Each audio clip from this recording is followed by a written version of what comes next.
ദൈവത്തിൻ്റെ ഏറ്റവും പ്രിയമുള്ളവരെ, അവിടുത്തെ സമാധാനം ഞാൻ ആശംസിക്കുന്നു.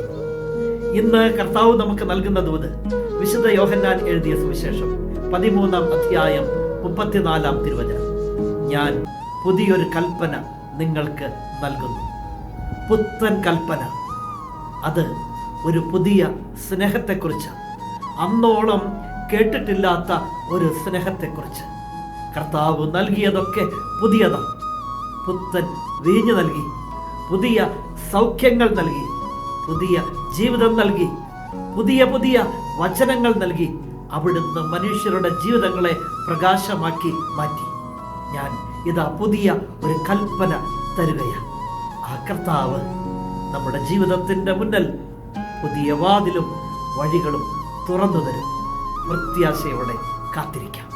അതിനുവേണ്ടി തന്നെയാണ് അവിടുന്ന് നമ്മുടെ ജീവിതത്തിലേക്ക് വന്നത്. കരുണാമയനായ ദൈവം നമ്മെ എല്ലാവരെയും സമൃദ്ധിയായി അനുഗ്രഹിക്കട്ടെ.